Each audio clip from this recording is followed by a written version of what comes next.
What is up, guys? My name is Electric and welcome to a new video from me. I hope you enjoy it. So this video is going to be to all those enhancement shamans out there that are having, you know, a fair amount of trouble with their class, which is understandable at the moment as we are not the best at the moment, but I'm going to be running through glyphs, talents and basic play style, which you should be learning by now since leveling to 100, and just a quick run through of all the changes and stuff that you need to be aware of, and just giving hopefully some very helpful tips.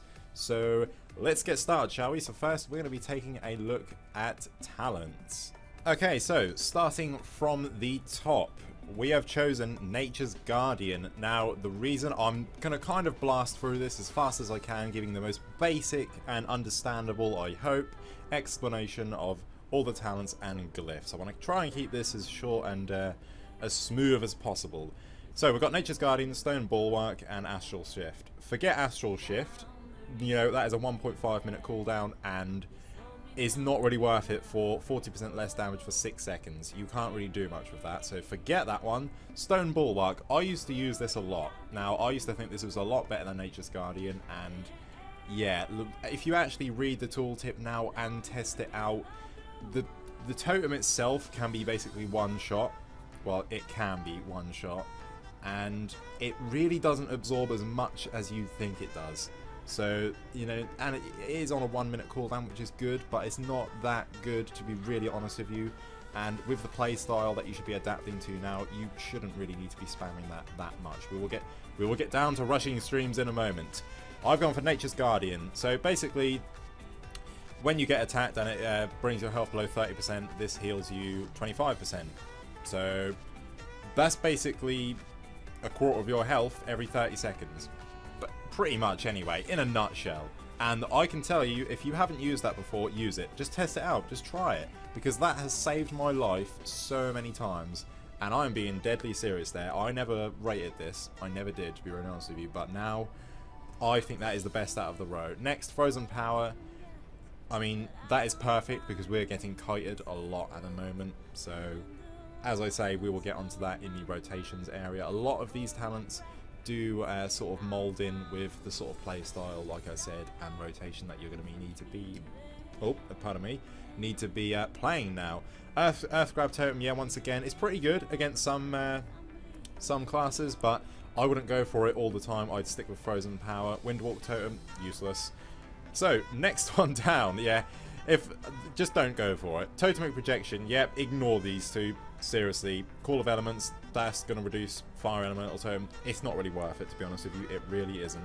Totemic Persistence, yeah, once again, it's not worth it. Totemic Projection, yes, you're going to need this. That is so you can pop Cap Totem here, and obviously, just the second it blows up, you can move it, and boom, you've got a stun on someone like that. So that's what you're going to go for, because that molds in. You can use that with Tremor as well, and move the Tremor to your arena partner who's in a fear. Once again, that's perfect. Next line down, yes.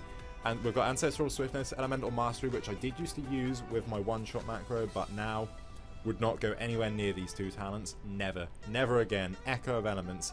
Yes, Echo of Elements. I will show you this at the end of the video. This, basically, well, let me just see if there's anything around here to attack very quickly. I believe there's some mobs down here, but as we're writing down here, I'll have a quick talk about when you attack something, this procs, and it will basically give you that ability again. Or hang on a minute, I will just show you how absolutely amazing this is. Right, we've got a mob here. This procs on pretty much everything, and it procs a lot. I mean, I guarantee it's going to proc on this shot. There we go, Echo of Elements, here we go. So, with this, you can either pop, I use it with Ascendance a lot. Now, if I Lava Lash, you see it did not reset the cooldown there. It doesn't matter that I killed the mob, it did not reset the cooldown. And, you can see there, it procced again as I attacked it. So, you can pretty much, it can double proc sometimes, like it just did.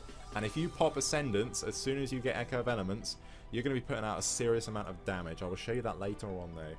So, yeah, so Echo of Elements, get it straight away. No question about it. These two, Echo of Elements, shits on both of these, to be really honest with you. So, level 75. Getting near the end, guys. Getting there. Conductivity, don't need it. Ancestral Guidance, yes, some people, I still do see a lot of people using this, and a lot of people have argued with me. I did used to use this while leveling and for the first few BGs, but now I've tried new things. This is the perfect talent setup. I absolutely love playing Enhancement now. Rushing streams, yes, if you're playing 2s, RBGs, whatever, 3s, I don't know. Your healing stream, as it says, your healing totem now heals 2 targets at once for 15% additional healing. Now, that is pretty good, I must admit. That is very good. And as you can see down here, it's only on a 30-second cooldown. So, you can pretty much spam that. So, rushing streams is a lot better. Ancestral Guidance, it used to be very good. I must admit, it did used to be very, very good. Especially in BGs. But now, it just doesn't do much healing. It really doesn't. So, I wouldn't go for that. Conductivity, just don't go for it. Level 90 talents. Unleashed Fury, Primal Elementalist, and Ellie Blast. Okay, so just for a start here, if I ever see an Enhancement Shaman on the mob in the way here, using Ellie Blast, please delete your character, okay? Just read this tooltip here. Fires a bolt of lightning at the target, dealing 4.9k nature damage. Now read the tooltip on Ellie Blast. Yeah. The damage is lower than Lightning Bolt. You do not need that whatsoever. It doesn't matter about the buff. It really doesn't. You don't need it. Why is this mob... Bro, seriously. Echo of Elements again. See, it doesn't stop proccing. Another one? Seriously, get off me. Right, Primal Elementalist. Yes, if we go for this now... I mean, well, I'm not going to go for it now. It's not really worth it. Unleashed Fury is much better, and of course, it increases the damage by Lightning Bolt and the multi-strike chance, which is very, very helpful with the rotation that you're going to be using, because Lightning Bolt plays a huge part in our damage now, because we're getting a lot of instants. Right, so Unleashed Fury is the one to go, because of all the instant Lightning Bolts, heals, etc, etc we are getting. Last one, the new ones, Liquid Magma. I actually really like this, I really do, and I do use it sometimes, I do. But for more serious things, Elemental Fusion, yeah, we'll get to that in just one moment. Liquid Magma, when you pop down a fire totem, magma erupts from it, dealing damage to all enemies in that yards for fire damage. And it's actually pretty good. I do like that a lot, I must admit, and I do swap to that sometimes. But Elemental Fusion is working a lot better for me at the moment because it increases, well, your Lava Burst and your Lava Lash increase the damage of your next shock by 40%, stacking up to 2 times. So when you stack that twice, you've got an 80% damage increase to your next shock, well, Frost Shock, because you should already have Flame Shock on the target. So that's very, very helpful because you're going to be shocking a lot. We do use Frost Shock a lot more now. It's basically spammed while Flame Shock is either still on the target or on cooldown.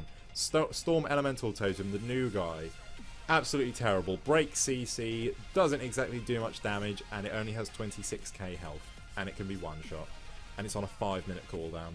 Stay well away from that. This is PvP, not PvE. Stay well away from Storm Elemental Totem. That is all it is to it. And those are the talents, guys. That only took us 9 minutes to get through. Oh my god. I'm only kidding. I hope that has helped people. I mean, I'm not saying all of these other talents are useless. Some of them are good in their own ways. You can switch a couple of them out, but to be really honest with you, you don't need to, because the way we have to play now to survive and beat other classes is so based on instant heals and tanking. It's unbelievable, but we will get to that at the end of this video. So let's take a quick look at glyphs. Okay, so in a nutshell, the glyphs you're going to want to be going for. The minor glyphs will start off first. Spirit Raptors, doesn't matter. Water Walking, does not matter. Well, that kind of matters in BGs. That's very helpful, because when you Ghost Wolf, you get Water Walking. Easier to chase people. But this one, I think, really does matter. It's where you pop one totem down, and you get the 3 other dummies pop up with it, which confuse it. Well, these 3, not Searing Totem. It does confuse people, it really does. I've seen people attack all other 3 before they even get to my Searing Totem, so keep that in mind. A lot of people do ask me where I get that from. It's a glyph, it really is, there it is, Glyph of Totemic Encirclement. Go get it, it's very, very, very helpful because it tricks a lot of people. Now the major ones, Lightning Shield. When Lightning Shield is active, you take 10% less damage for 6 seconds, and that just reoccurs all the time. Yeah. That's a no-brainer. You should have that 100%. You should never change that. Just keep it all the time. Do not switch that out for anything. And if you're not using it, just log off. Second one, Glyph of Purging. Now, this is what binds in with our defensive, our instant heals, our damage, our everything. Everything, including elemental fusion, including all of these talents. Everything. You need to spam Purge now, because Purge gives a stack of Maelstrom weapon. And I've purged a whole target in a couple of seconds. Well, you know, a few seconds. And got an instant heal out of it. Whilst you're being kited, you take into account frozen power. You root them, you purge them, and you can heal. You can heal without even attacking anyone. And binding that with rushing streams, binding your stuns with totemic projection, it all links in together with Glyph of Purging, because you need to use this so much. Enhancement Shamans is all about playing defensive now. I have to say it because that is how I feel. It really is. Next one, Glyph of Flame Shock. When your Flame Shock deals damage, it heals you for 45% of the damage dealt. Yes, that is, which I'll show you there, Flame Shock. Anyway, ticks here, 1.1k, there we go, 564, depends what it hits obviously, because it's 45% of the damage dealt.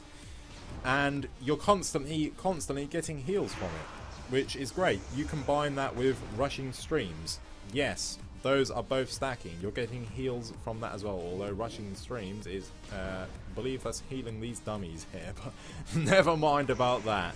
We will get onto that shortly. So, you've got Flame Shock up on the target, you're being kited, so you're going to be using Frozen Power to root them in place, using Rushing Streams with Healing Stream Totem constantly. You should have Healing Stream Totem up every single time it's off cooldown, and whilst you're being kited, or even when you're attacking someone and you're low health, even at half health, you should start purging your way to 5 stacks of Maelstrom Weapon and spamming your heals. Or even Lightning Bolts. It can help you kill people faster, it really can. But obviously your primary attacks are Lava Lash, of course, then Storm Strike. But Glyph of Flame Shock, obviously excellent. And a lot of people ask me, how is it when I'm attacking someone and my Lava Lash lights up? That is the little perk you get whilst leveling through Warlords. We're going to move away from that priest, it's making too much noise. The little perk you get whilst leveling up. And now we've got a trike over here. What is it with this game lately? And now a load of orcs fighting. That is when your Flame Shock deals damage, has a chance to also reset the cooldown with Lava Lash. Yeah, another way to reset the cooldown of Lava Lash. Echo of Elements, improved Flame Shock, everything. It all links in together. Now, I am a very strong believer in this. When you have this talent set up and this glyph set up, and you play defensively, you purge the target constantly, I believe Enhancement Shamans are still not as OP, obviously, because of the Ascendance changes, but I believe we are still pretty good. A lot of people saying that we are not as good, Enhancement sucks, and they can one-shot us. Bullshit. Completely and utterly terrible. I can kill Blood DKs. Not a lot of people can say that. I can 1v1 a Blood DK, and I'd say a good 75% of the time I will win. And I was in Diotar dueling for about 2 hours last night, and everyone was completely surprised. They were like, Enhancement Shaming beating a Hunter? Enhancement Shaming beating a Blood DK? How is this happening? And, well, yeah, it was happening. Yeah, that was happening, guys. Yeah, we'll just throw in size there for the sake of it. It was happening, guys, and you can make it happen. You really can. Now, I'm going to play a few clips here and just give you guys a rundown of what's going on in a fighting scenario and just a few more tips on what you should be doing. Okay, guys, so this is a short clip, kind of. This little 1v1 here. Just as my partner died, he killed the other arena member of this guy's team, and it was then a 1v1. I was told to just leave because I could not 1v1 a hunter. He did not have faith in me to 1v1 a hunter. And as you can see, this clip, it went on for 4.5 minutes. I timed it, and It was just insane. It really was. I mean, all you have to do is remember to keep out of sight of the target if you're being kited. Keep Flame Shock on. I should have really Flame Shocked his pet. Well, I have there, but I didn't keep it up because obviously the nerves. And you need to remember to constantly heal. Constantly use your healing stream. Constantly try and use your cap totem, war stomp, etc. to stun him. If it's a hunter, LOS him and attack his pet for instant heals. Purge him constantly. You will see me purging here all the time. Don't know why he tried to trap me there using his actual barn trap from his garrison. But I almost killed him so many times. This was crazy. But it went on for so long, and I probably did make a few mistakes in this little clip here. Some people probably are going to notice that. But basically, all you need to do is, like I say, LOS, line of sight, the guy you're being kited by, if you're being kited. Remember to keep healing stream totem up. Purge the living hell out of your target, because you will obviously gain Maelstrom weapon stacks from that. And of course, keep healing stream totem up. Keep every single defensive cooldown you can up. Try and stun your target using cap totem. We don't have instant hex anymore, which is so unfortunate, because that was absolutely amazing, having an instant polymorph basically. Well, it's the same thing. So that's kind of out of the question now, unless you fake it, which is what you have to do now. You have to learn to fake cast hex. I'm still learning, obviously, which is why I didn't do it in this clip. But yeah, learn to fake cast hex. Keep your healing stream totem up, of course. Just keep all your defensive cooldowns ready to use, and of course, when you have 5 Maelstrom weapon stacks, use them straight away, because you're stopping yourself building more and more up then. If you have one and you're over 70% health or whatever, use it as a lightning bolt, but you need to keep your health topped up these days, because we can be bursted down pretty quick. But using all of these tips I've gave you in this video, I promise you, you can survive against many of the classes now. We as Enhancement Shamans can slay most classes down. You just need to play defensive, you need to keep your heals up, and all of that great stuff. And if you're running with the talents that I'm running with, and the glyphs and everything, then you will do just fine, I promise you. Now, if you have any more questions, please feel free to leave them in the comment section below. If I have said anything that is wrong in this video, which I most probably have, because I am not the best Enhancement Shaman in the world, I've just been playing it for quite some time now, and I just thought this little guide here would help some of the new players that have just started this expansion, and just to, you know, put all of those rumors away that people keep saying that enhancement is very bad now, but it's not. It really isn't. You just need to play it correctly and just practice, practice, practice. That is all there is to it. We are still a great class. Now, of course, correct me if I'm wrong on anything in the comments below, and I will agree with you. I need help myself, of course. But until the next video, guys, please leave a comment if this did help you. It'd be great. I appreciate you watching, if you're watching right the way till the end, and if you need any more help, then let me know. Feel free to whisper me in game. My real ID is on my page. Leave a comment, all that great stuff. But until the next video, thank you very much for watching. My name's Electric. Until the next time.